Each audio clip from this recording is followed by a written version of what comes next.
Hi, hello and welcome back to my channel, and if you're new here then hi, my name's Zoe. Please subscribe, please join my little family that I have here on YouTube. I post true crime videos, makeup videos, story times on Mondays, I post on Wednesdays and I also post on Saturdays. And I do try to get at least one true crime video out there a week. Sometimes it's not possible because I spend a lot of time researching the cases, but sometimes I can do it. So yeah, if any of that interests you and you like this video, please subscribe. So I just want to give a little disclaimer: if I do get any information wrong, please let me know politely down in the comments and I can change the video and I can edit it somehow. I don't want to cause any disrespect to anybody involved, or I don't want to cause any harm to anybody involved. This video is simply put together just to raise awareness about the case. Today we are talking about the heartbreaking case of Ayla Reynolds. Ayla was born on the 16th of December in 2011 to her mother Trista Reynolds and also her father Justin DiPetrio. I have watched a few videos on this and I'm not sure how to pronounce that. I do apologise if I'm pronouncing that wrong. They lived in Waterfield in Maine in America, and as far as I'm aware, I don't think they were together. The pregnancy was very unexpected. Justin had in fact asked Trista to give Ayla up for adoption, but obviously she refused. She point blank said no and that she couldn't do it.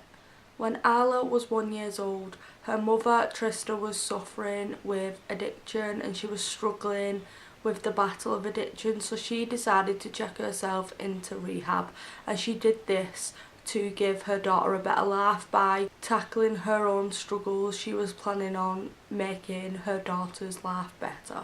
She asked her sister to have custody of Ayla while she was in rehab, but a short while after checking herself into rehab, Justin decided to get full custody of Ayla. Trista and her father was really worried about Ayla staying with her father Justin. They had noticed she was coming back with mysterious bruises and injuries, and this really worried them. And when they confronted Justin, he simply said, "Oh, she's fallen, she's a normal kid, she's getting bumps and scrapes," and he had an excuse for everything.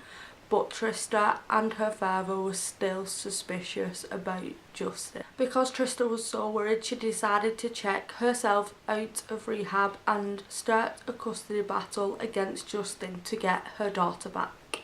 Trista didn't see Ayla for weeks, and this went on for quite a while, up until she was told that her daughter had broken her arm. Justin had said he'd fallen down some steps whilst in the dark whilst carrying Ayla, and that's why he fell, and he ended up falling on top of her, and this led to her breaking her arm. But Trista and her father again was really suspicious and did not think that this was an accident. Justin continued to not allow Trista to see her daughter, and this went on for a couple more weeks, and little did Trista know that that would be the last time she would see her daughter. On the 17th of December 2011, 20-month-old Ayla was reported missing. Justin had said he'd put her to bed around 8 PM, and then when he'd gone in the morning to check on her, she had gone. Ayla was last seen wearing green polka dot pyjamas, and they had the slogan "Daddy's Princess" on them, and she also had a cast on her left arm.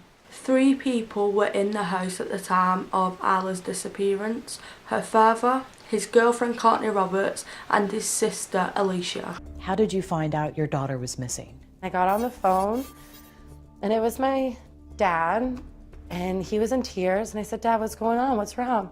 "The police are here and Ayla's missing. Nobody knows where she is." The police and divers immediately started to search for Ayla, and they started right near her home just in case she had wandered off, and then they moved further afield. It got to the point where they searched as much as Waterfield as they possibly could, and there was still no trace of Ayla. Justin's brother and one of his friends decided to set up a centre to help raise awareness about Ayla's disappearance.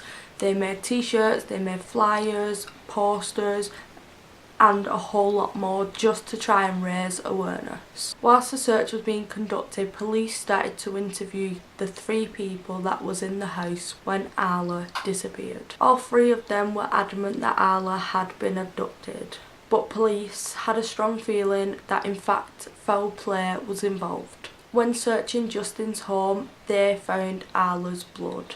They found more than a cupful of her blood in that house. Cops find Ayla's blood inside her father's home. It was found on her slippers, a baby doll, in her car seat. Her blood was found in multiple places in the home, including her slippers, her toys and even her car seat. Police had confirmed that the amount of blood found was more than what a small cut would produce. Police first theorized that she was rolled up in a blanket and then shoved into a corner, going off the blood splatters that were in the home. But unfortunately, even after all this evidence, police refused to name a suspect.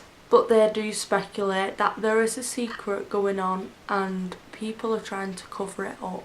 They even said they believe the people that was last in that house knew more than what they were letting off.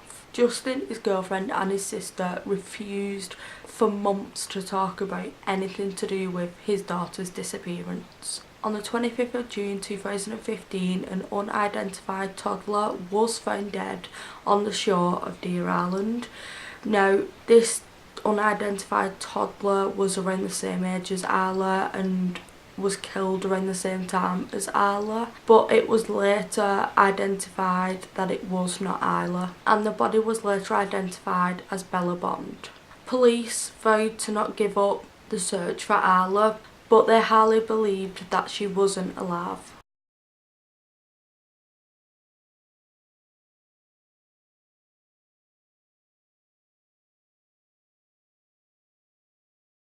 More searches were conducted further afield, but nothing was ever found. Trista, Ayla's mother, has been working extremely hard to keep the case in the media and to give the case the attention it deserves. On the 17th of May 2017, despite Ayla's body never being found, she was legally declared dead. She's now planning to file a wrongful death lawsuit against Ayla's father, which would force him, under oath, to answer questions about the night their daughter vanished. On the 17th of December 2018, Ayla Reynolds filed a wrongful death lawsuit against Justin, but his whereabouts were unknown, so they were unable to serve him with papers. Trista has been trying to track down Ayla's father ever since, so that he could be questioned under oath. She just wants to know what happened to her daughter. Trista says Justin can't run and hide forever and he will eventually be found, and she hopes that justice will eventually be done. To this day, despite all the evidence and despite all the information on the case, no one has been arrested or charged with the disappearance of Ayla or her murder. So there is a GoFundMe page that has been set up to help the family with court costs and things like that, which I will link down below, so if anybody is interested in taking a look into that, then please do, because the family need all the support that they can get. So that is all for today's case. Like I said, the GoFundMe page will be linked down below. Now if you did enjoy this video, please give it a big thumbs up. I do apologise that I'm talking quiet, it's because it's night time, but I hope it wasn't too bad.